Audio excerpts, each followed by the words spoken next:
somebody in the stands had said that one of y'all were like running your mouth about something. It was probably me. Yeah, it was Kai. And me. Yeah. Wow, praise God. Running your mouth about something, and then somebody from the church said that can't be him. He's my pastor's son. And I wasn't there. I just heard the story, and it was like, well, yeah, it could have been. It's a real good chance it was Kai. Yeah. Even though I don't know if it was or not, but it was like it is. There's just high They're still expectations. kids. Yeah.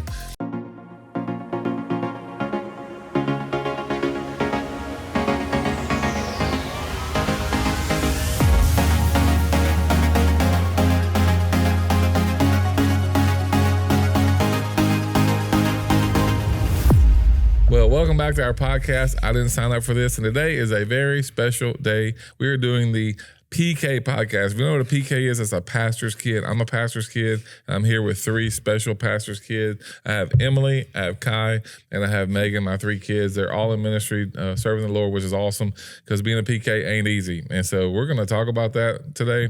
I'm already hearing stories after just chatting with them about this podcast that I didn't know about. And so there's going to be some stuff coming out I don't even know. So you guys are going to hear it when I do. So I'm excited about this. So you guys, whoever wants to jump in, just overall, what is it like to be a PK? I know you don't really know what it's like not to be a PK because how old were you guys when we started the church? I was 12. I was 8. I was 13. So overall, what's it been like to be a PK? The pressure, has it been overall good experience? What's it been like? I think it's been overall good experience. I feel like you did a good job of protecting us from things that you were hurt by in the church as a PK. And I think it's been fun. I feel like it was more freeing than I thought it was going to be. Because like you said, we were young. I was 12. So. Yeah. And you made it known the entire, like from the time you started the church, that if you had to choose the church or your family, you would choose us every time. And so I think that helped my mindset. And even in the harder times too, like knowing that if it took you dropping the church, you would do that for us. So Yeah. I'd say honestly, being at a young age and, not really knowing what's going on because I'm in like 3rd grade when this happens. Just being behind the scenes of everything and getting to see the scary parts, like the spiritual warfare and everything, and knowing that it is real, and also like being prepared for, now I'm 21, I'm married, I moved out, and I'm about to start my own family. So it's just like, you kind of help with that. It's just... There's a lot of spiritual warfare. It's a heavy thing. Y'all remember any stories or anything that just are just the overwhelming moments when it was just like because we try to identify when it didn't happen that it was spiritual warfare because the Bible says we don't battle against flesh and blood. So all of the stories and some that you guys are going to share today, it is a spiritual battle and the devil's trying to get us off of our game. And it is a deep spiritual. Y'all have any stories, anything y'all remember that was maybe not even scary, but just like you recognize it, good or bad? I mean, when the spirit moves, it's like the whole place shifts and you can't even, you can't even stand up in the place sometimes. So that's awesome. I remember the first night that I even knew spiritual warfare was even a real thing. It was a youth night, and we were up at the front worshiping, and someone said they looked back and saw a demon. Now, I don't know if that was the case or not, or if they were just being dramatic about it. But I remember that night, me and Emily we slept with the light on. Like, we didn't want to sleep in our room by ourselves. Like, that was the first time my eyes were open to, like, there is something beyond, like, the physical world that we're not seeing every day. I remember that night because we pushed our beds together and we made Dad come and sleep in the room with us. But for me, like also, that's the first thing that I thought of as like real spiritual warfare is like, also like the person who said they, saw a demon, like seeing the fear in their face. And I remember looking back and thinking like, I don't see anything. But I remember vividly like in that same like worship session, I remember looking up and like seeing like this just like bright figure. And I assume it was an angel. I don't know. But I just felt like after that, I was like, okay, like it's real, but it's real both ways. Mm-hmm. And, that fear was still there because, we slept with the light on and our beds pushed together. Sure.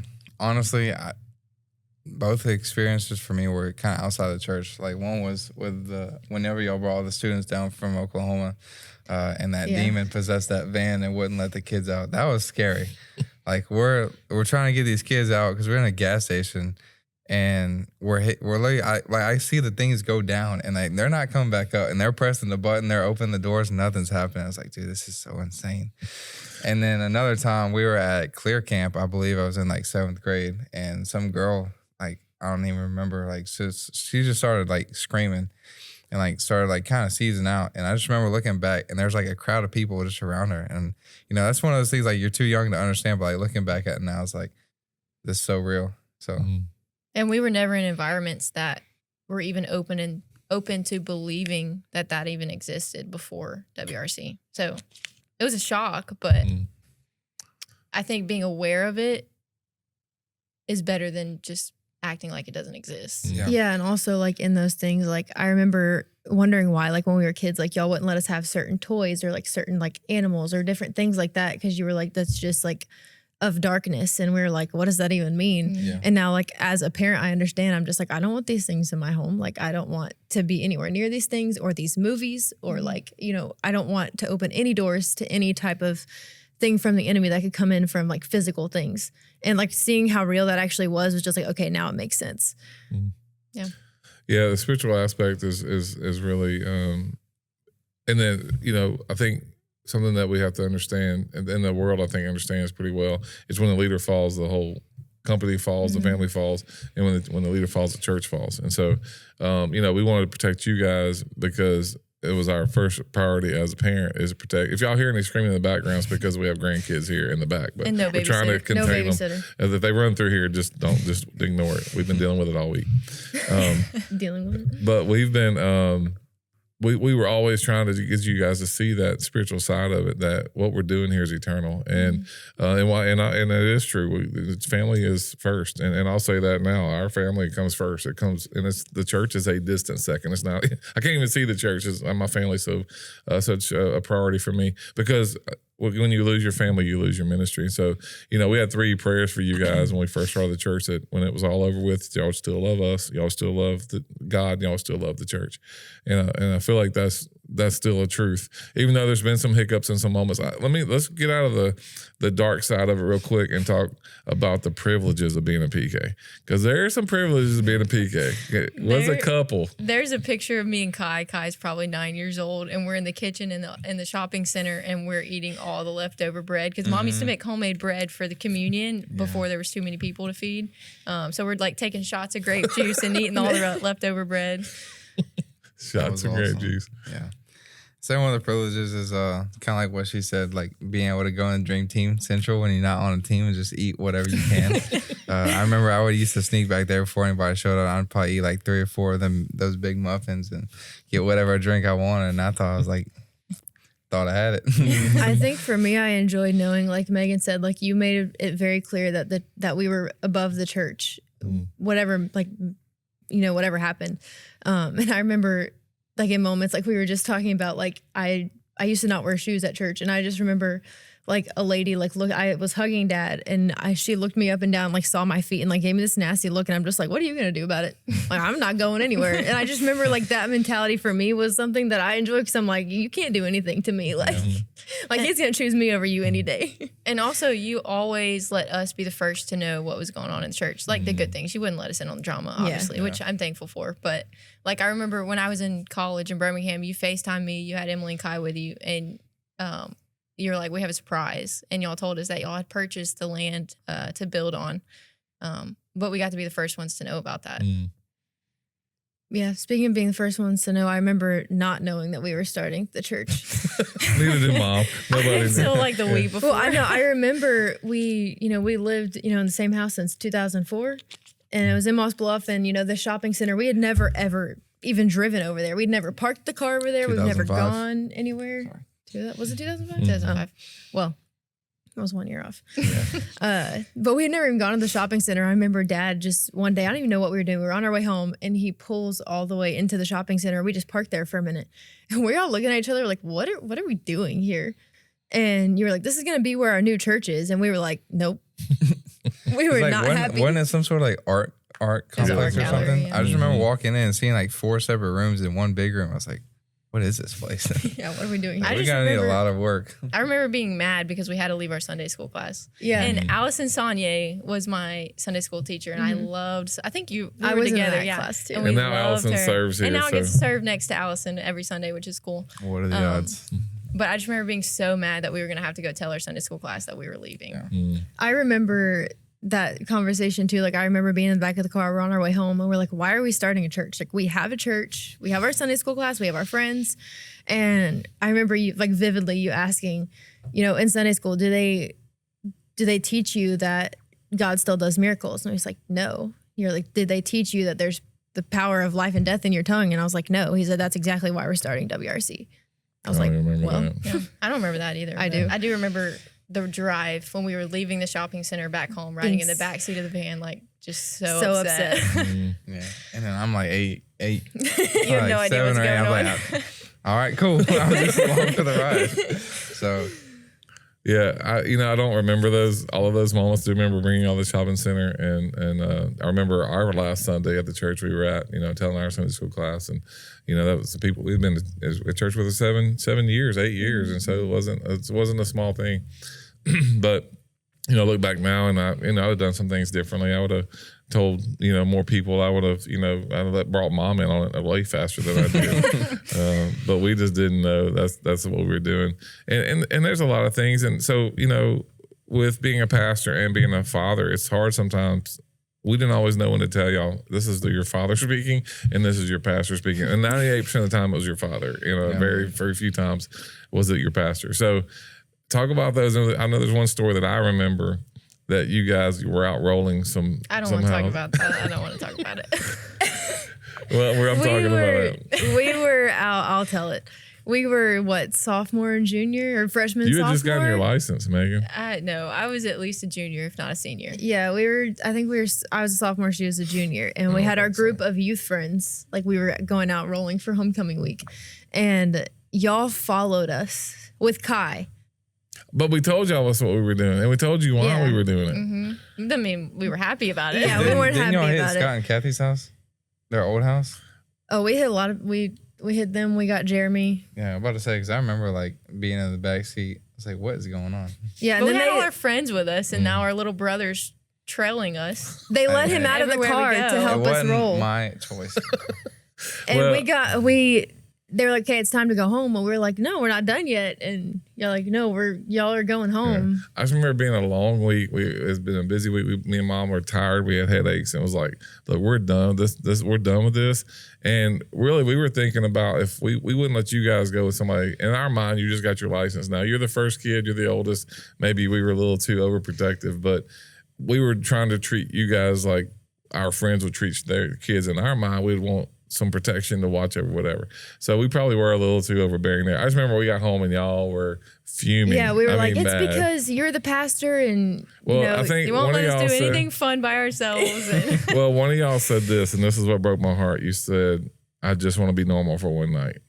And that got me. I was like, I thought we were creating a normal world for y'all.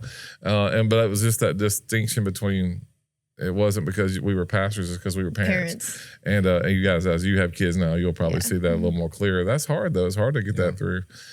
So we've had some stories like that. Megan, you shared a story that wasn't so positive. Yeah, I carried the weight of being a pastor's kid and worrying about the image of the church. Not that y'all ever tried to get that in our mind. I just carried that.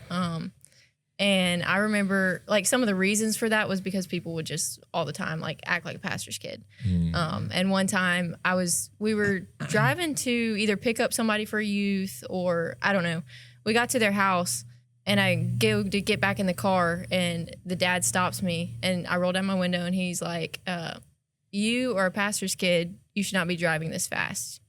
Something like that. Set an example. Yeah, set a better example. You're the pastor's kid. And I just remember thinking, why does that matter? Why can't I just be a normal 16-year-old? Why can't you just tell me to slow down and that be it? Yeah. Yeah, driving fast doesn't have anything to do with being being a pastor's nothing to do with being a pastor's kid. Just let me be a normal teenager. I have a heavy foot myself, so. Well, I remember one sporting event, I was coaching one of y'all, and I won't go into details, but somebody in the stands had said that one of y'all were running your mouth about something. It was probably me. Yeah, it was Kai. And me. Yeah. Wow, praise God. Running your mouth about something. And then somebody from the church said, that can't be him. He's my pastor's son. And I wasn't there, I just heard the story. And it was like, well, yeah, it could have been. It's a real good chance it was Kai. Yeah. Even though I don't know if it was or not. But it was like, it is. There's just high We're still expectations. kids. Yeah.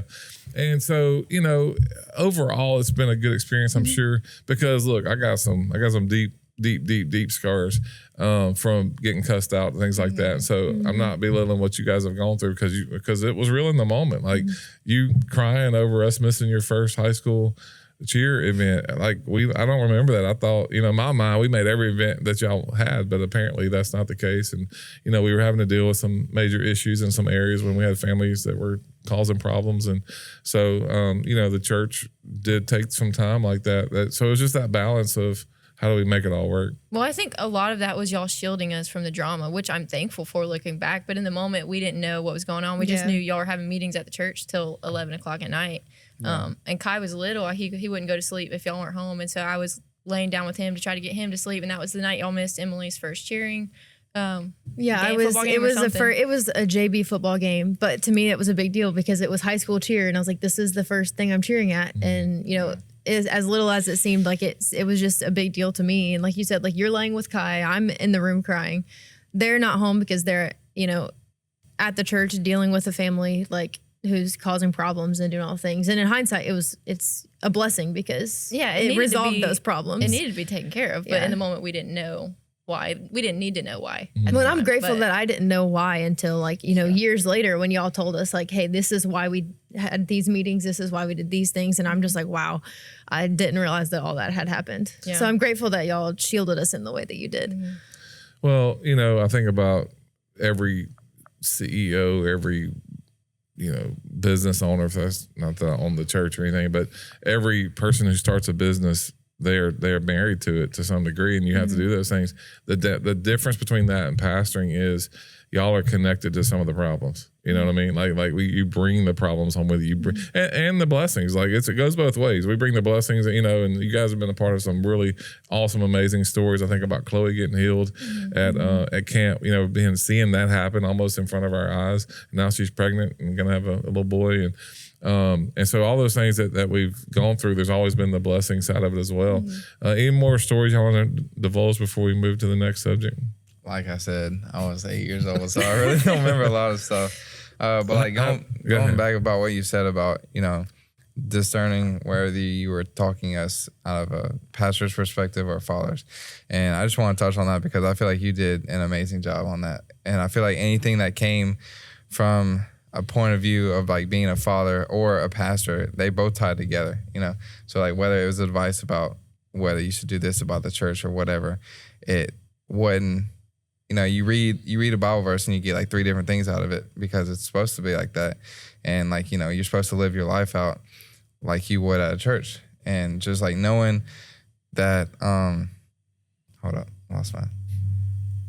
Knowing just that you were always there to support us. And I feel like our hearts were always in the right spot because you train us very well and you raise us very well. Just knowing that, coming from a spot of, I don't even know where I'm going with this anymore. My voice is cracked. So, but I'd say you just did y'all both did an amazing job. I know Mom's not on the camera, but just want to shout out to her because y'all are heck of parents and y'all did an amazing job. So, I agree with that. I remember like there being times where like, we had just started like, from the beginning, it was just, we had WRC nursery and we had kids. And nursery was like nursery and pre-K. And I remember starting, helping Mom get that going, like the pre-K side of it. And I had just stepped into like helping with worship and things like that. And so I was helping with worship and I was helping with the pre-K kids. And I remember one day you, like, I don't even remember when it was, but you were just like, you need to pick one or the other because you're going to burn out. And we were talking about that last night and you said, well, we needed you in both, but we only could have you in one. And I just remember appreciating that of like, there wasn't a pressure to like, we need this position, so you have to do it because we don't have anybody else. And I remember really appreciating that of like, you could see what was going to happen if I would have kept doing both.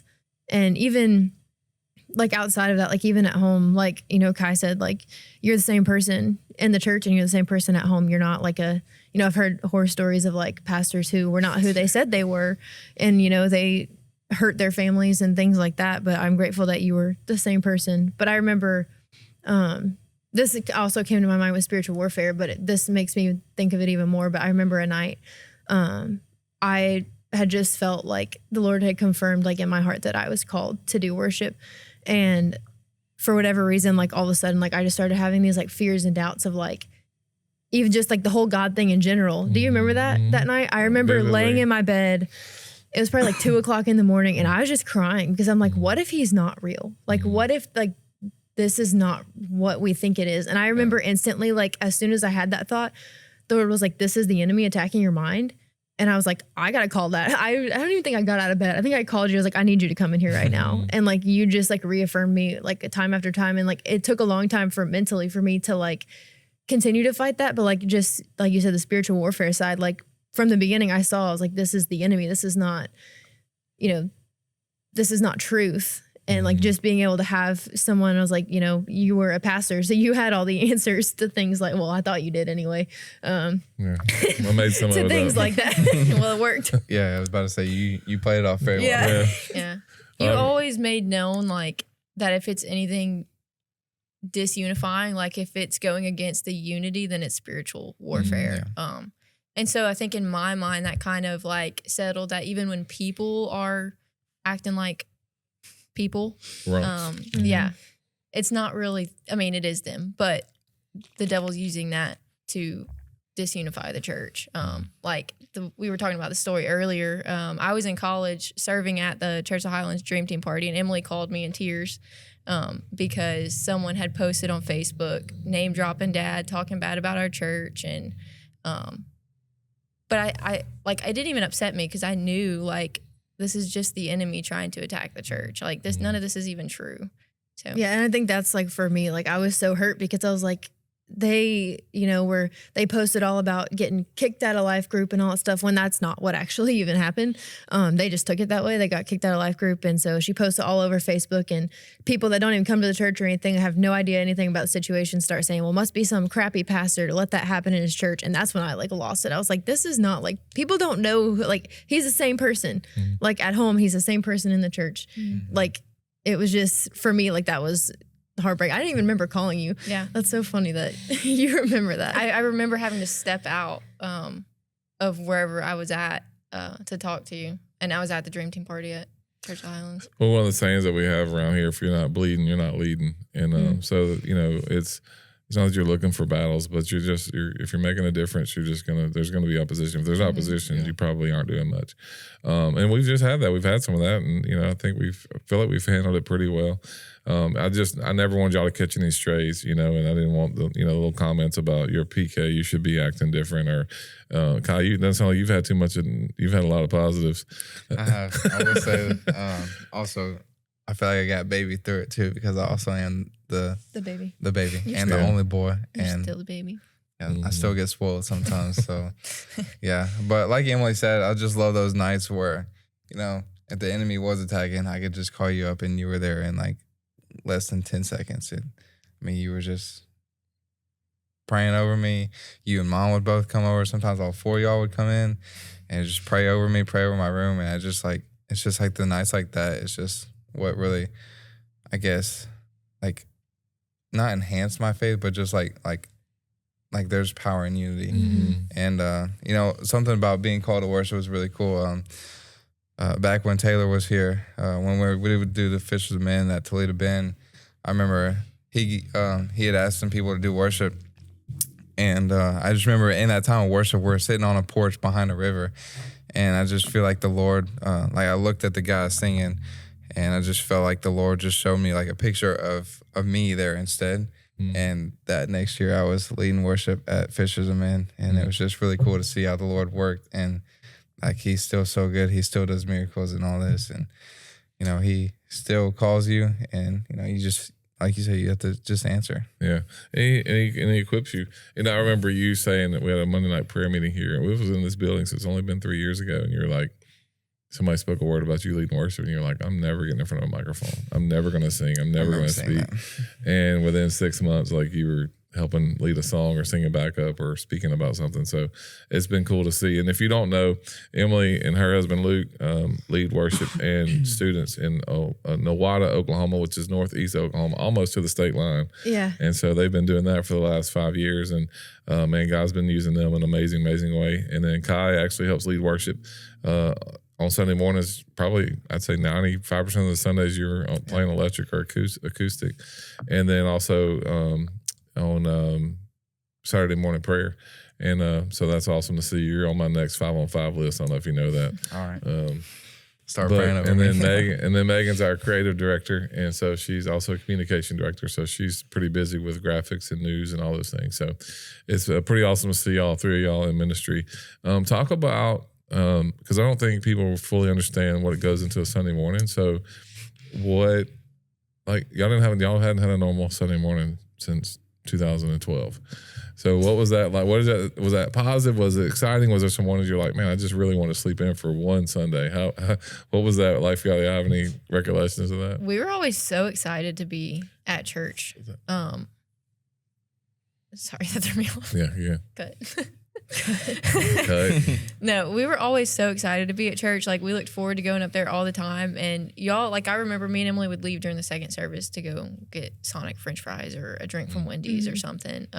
And y'all didn't care, like y'all were okay with that. So I never, as a kid, I never felt the pressure of having to make sure we were up here all the time. Like I never felt that. Yeah, it was fun. Like I even remember, the stages of like building in the shopping center, like it was fun to be up there late at night when y'all are finished and everything outside of your regular job and, doing all these things. Like we're, in school and doing all the things. And, it was just, like you said, like you made it very enjoyable. I think part of that comes from, your past as a pastor's kid and knowing what not to do and how not to like put pressure on us and make us feel certain ways. Like you did a very good job of like making it fun and making it enjoyable. Like, you said we enjoyed being up here. Like we wanted to be the first ones up here. Yeah. Y'all never made it feel like we had to be. Yeah.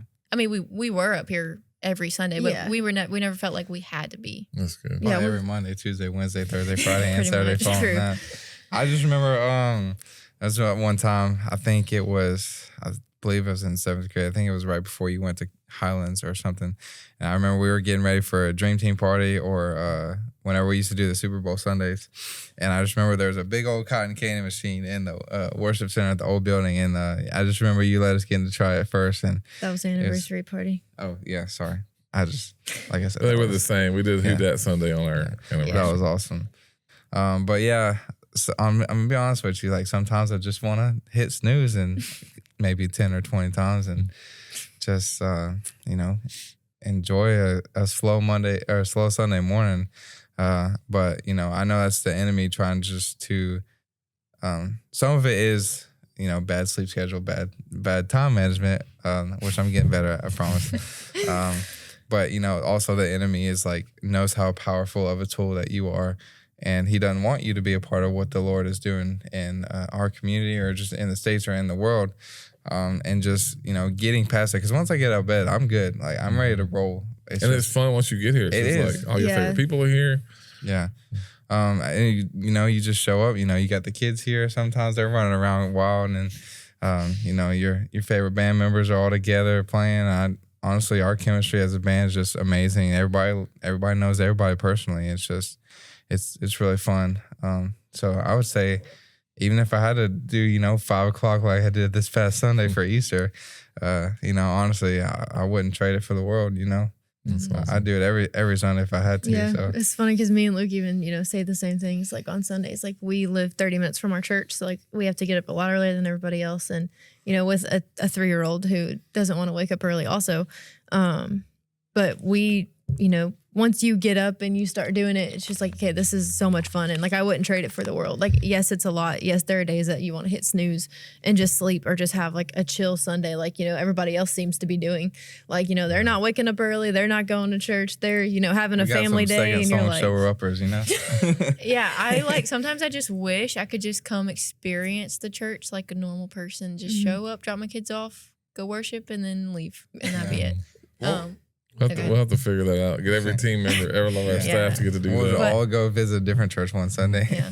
But I do feel the weight of it on Saturdays. Like now being in ministry, I feel Saturdays, like me and Anton will get in an argument or something. I'm like, this is spiritual warfare. Like tomorrow's Sunday. Like it always happens on Saturdays, only Saturdays. And it's like this feeling of like, not that I'm like dreading Sunday, but like, I just want to get it over with. But then I wake up Sunday and I'm like, I'm excited to be at church. You don't want to leave. Yeah. The doors are shut and you're like, no.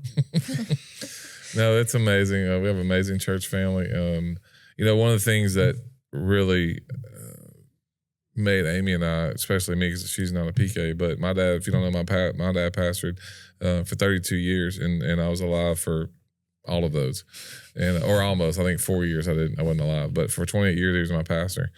And in the day, so his last Sunday, he was done on a Sunday, and Sunday night they were done. Like Sunday morning, that was it, and there was no Sunday night service, or he wasn't preaching it. And I remember like at noon on Sunday, I just remember there was a weight that was lifted I didn't even know I was carrying. And because they were going to go up to the Ritter and just find a hotel and spend the night and get away. And I'm telling you, I was able to breathe. I can't even explain it to me. And I remember thinking, if I ever pastor, which I never had planned on doing that, I don't want my kids to feel that. And my dad was a great leader, a great pastor. He was in a system that wasn't great on PKs and pastors' families. Some churches were, but all in all, it wasn't. It was a good experience, but not great. But I wanted that to be different for y'all. So I do look at how not to do some things, and so that was the focus for me, that you guys would still love God, love the church, and then love us. And so I'm glad to hear that that's still true up to this point. Mm-hmm. You guys are doing a great job. Any kind of closing thoughts or comments or anything that's a story you haven't told?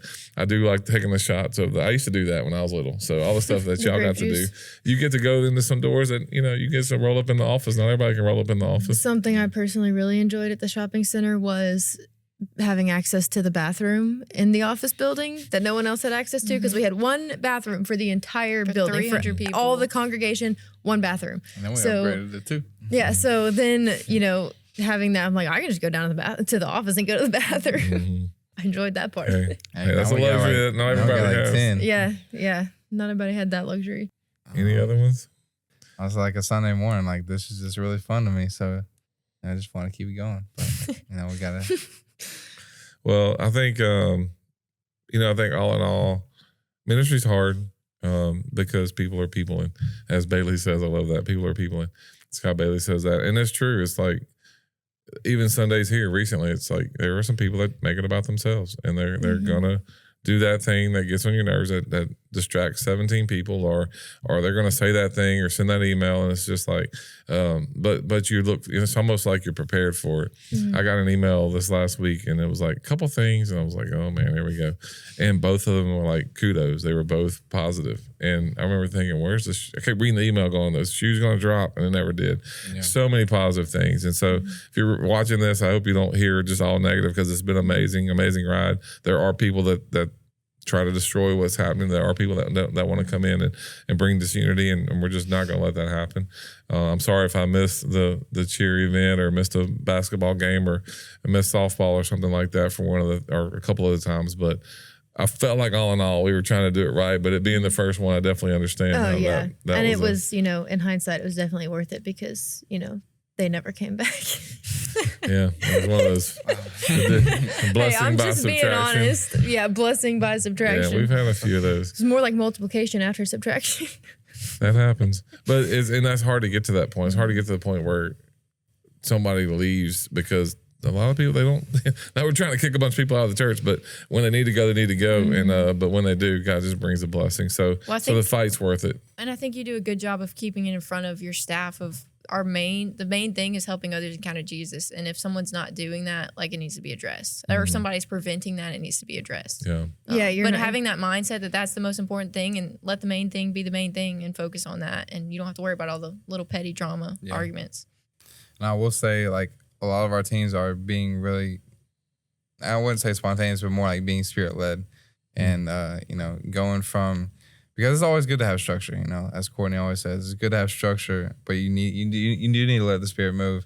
And just the fact that, you can walk up to any of the people who are team captains or co-leaders or whatever, and you can just, like, see Jesus in them, and just the joy. I think of Brian Huffman. Yeah, sorry. Just that dude's always got a smile on his face. I mean, you can literally see the joy of the Lord in him, and it's just like, a lot of people at our church have that. I know it's 7 a.m, but just having that always around it's very encouraging, and it almost rubs off on you. It's contagious. Yeah, it is. And one more story about the privileges. having the keys on your keychain just to get in here whenever you want is really fun. I remember one time, I think I want to say we were at Alex's playing blitzball or something, and someone had gotten a bright idea that we should just come up here and play hide and seek. And I was like, dude, I got some keys. Let's run it. So I think it was me, Reese, Matthew, Alex. I believe it was he's name dropping. Yeah. Hey, bro. They deserve to be in it, but it was fun.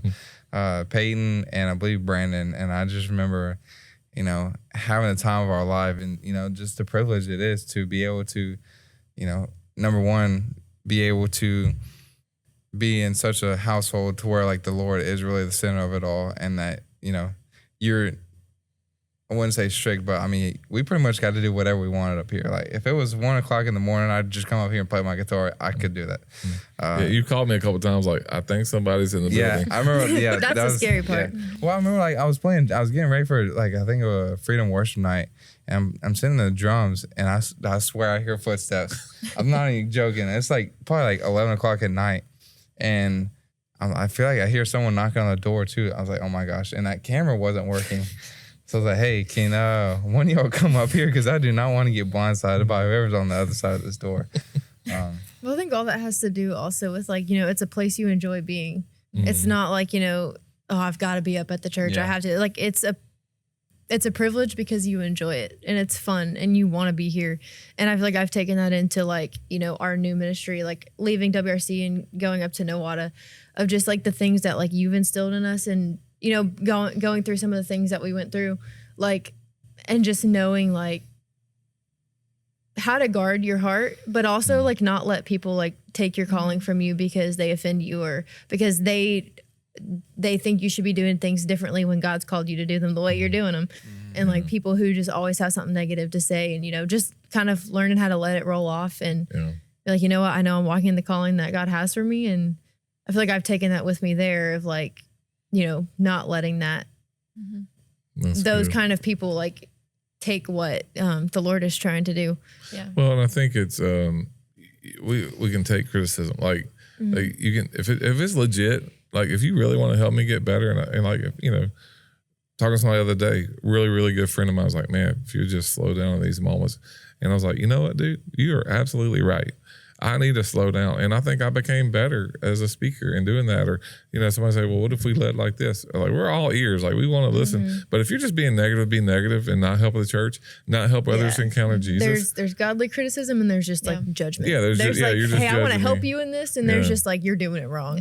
Yeah, you're doing it wrong, people. We don't like you very much. One of the things that you said earlier was, we're here to help others encounter Jesus. And we use that filter everywhere, whether that's, Courtney had the worship center just ready to receive the team, like it's 5:45, whatever it was, Sunday morning for Easter, and the spirit was. I mean, you walked in, it was like, oh my gosh, and so that was a moment. Being a distraction on stage, somebody jumping around, acting crazy, and like we can worship, we can do that, but when you take it the focus off of Him and on you, that's not helping others encounter Jesus. The speed of our check-in team, like if we're taking 10 minutes per family to check them in, we're not helping them encounter Jesus because they can't get to the worship center in time for worship. So like everything that we do, that's a filter that we use. And one of those is like some families here aren't. There are going to be some that come in, they just want to sit and soak up the AC and drink the coffee, and that's okay for a little while. But the ones that want to come in and just cause this unity, we're just not going to let it happen. We're just not. It's too precious, and we fall too hard to get to it. And I think you do a great job of keeping like our vision, helping others encounter Jesus. Like you keep that as our filter for everything, like staff meetings and everything. And if it's not helping others encounter Jesus, then it needs to go or it needs to be fixed. That's good. So, yeah. And I feel like after you kind of started instilling that like that, I've also taken that, as part of like our ministry, like, if it's not, helping people encounter Jesus, like you said, it's got to go or it's got to change or, something needs to be different. But I'm also grateful that, I'm grateful for the way that you've done things and how well you've done them. I'm also grateful that you brought us to Birmingham with you to meet other PKs, which we didn't want to do. We were like, we are introverts. Like we are not, trying to go meet other people. And then we both met our husbands. Well, Kai's not an introvert. Yeah, you met Luke. I met Luke the first year we went to PKG. So I have the privilege of being also married to a PK and now raising a PK. But you know, and then being Well, on you're that raised in a trip, GPK, really, but being on that trip, I was talked into going to Highlands College, and that's where I met Anton. So, Yeah. it's crazy. Yeah. So Chris Hodges, if you're watching this, thank you, bro. Thanks I got a lot. 3 grandkids. And Gotta Michael, shout out reimburse to 2 Michael weddings. too. Yeah, I had 2 Yeah. weddings that you owed me for. No, But- it's been amazing. I was just saying one of the crazy things at PKG made me realize I wasn't bad after all. You know, I remember we were hanging out by the pool one I time, remember this. and these 2 dudes. So first of all, PKG is a pastor's kid getaway that they got to attend, where we went to a conference and they just got you know, to go. Exclusively for Luxury. pastors' kids. Like, We got pampered. I It was wasn't really basically. cool. So that's what he's talking Yeah. about in Birmingham. Yeah. But I just remember with these 2 dudes, like I guess they were brothers or Yeah, they were. Anyway, they were just causing mayhem. Like I'm talking, this kid's fully dressed, got his phone. Like, he's on the phone or something. It looks like he's about to go on a date with somebody. They just throw him in the pool. I was like, dude, They threw what? his shoes in the pool. Well, His they threw brand his new shoes, shoes. and they pushed him too, I believe.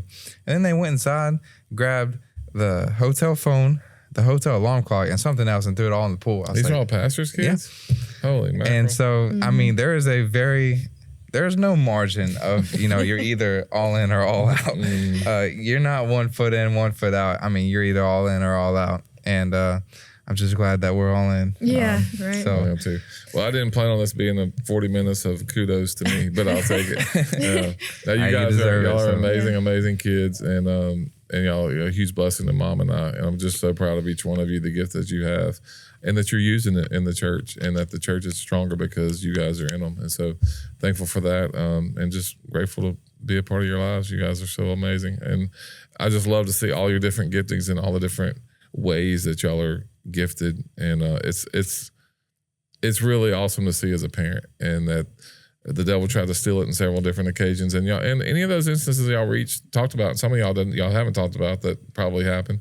The devil you could have got bitter, got mad, got angry. That's what happened to me for 10 years. I was bitter at the church, still was going to church, but I was bitter. And so you guys could have taken that step and y'all didn't. I'm proud of you for that.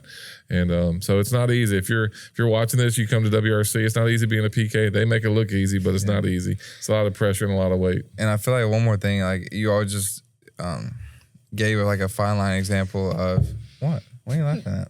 That's the 4th one more thing. This is the 4th one more that's thing. okay. Yeah. Hey, that's the spirit move. you know? He's the baby. He can do it. Yeah, he's allowed I to. am spoiled. But you always gave us such like, I don't even know how to word this, but you never made it seem like we had to step down. Like you always gave us like, hey, here's like what to do before you get burned out. And you never made us feel like we were, wow, I lost my train of thought. Thanks, Emily. Yeah, come on. Megan's the one that laughed first. Oh, well, it's okay. Anyway, So what you're saying is that could have allowed y'all to step down from what you were serving? I was just saying, like, you never made us feel guilty for like wanting to step down or wanting Take a to break. take a break or like for feeling burned out. Like you pretty much said like, hey, like this needs to happen. we felt like- free to do that Yeah. when we needed to do Yeah, that. the freedom is, and it's still going. So, but we're forever grateful for you and Mom. So And WRC. and WRC, Wouldn't but be more who we are importantly, y'all today too. without it. Yeah, So look in the camera and tell everybody that you love them, because you really do. we love y'all. We love you. Most of y'all. Mostly, yeah. Well, I don't know about you guys. We're gonna before Kai has one more thing, we're gonna close up. We didn't sign. Did you sign up for being a PK? I did not. you sign up for being I a did PK? not. Did you? Sure did not. Amy didn't sign up for being a PK wife. I'll sign a PK contract. wife. I mean now, a P. Well, I you mean, are a yeah. PK wife. A PW. She's a PK wife too. But we didn't sign up for it. We're doing the best we can with what we got, and we're thankful for you. If you come to WRC, you guys are such a vital part of what God's doing here. Amazing, amazing things happening. We wanted to give you a behind the scenes look into our family and just what it looked like for them to leave a church that had everything, and then to go to for a long time, Kai was the only boy in students. And so that was fun. We didn't even talk about that tonight, which was, I guess, could be positive if you look at it certain ways. But, Oh, Lord. but he was middle school. So. Hey, I ain't married now. So. And we also have our daughter-in-law in the house, Kristen, who's married to a PK. So how's that going? She's like, it's all right. She shrugged her shoulders. And She loves it. I She am loves thankful for Kristen. She's an amazing, amazing addition. Been with our family for 3 months now. 4 months. Almost 4. 4 months. And we love her. But thank you guys for joining us. I didn't sign. Oh, and who are we playing? Anton and Luke. We've been talking about Anton and Luke. Okay, we said, okay, Oh my gosh. we're going to This cut is all of never this. Okay, let me start over. Luke is watching the kids. Anton's behind the camera. Shout out to you both. Done. I didn't sign up for it. They didn't sign up for it. These in-laws didn't sign up for it. My wife didn't sign up, but here we are. We're having a blast. We love it. We love you. We'll catch you guys on the next one.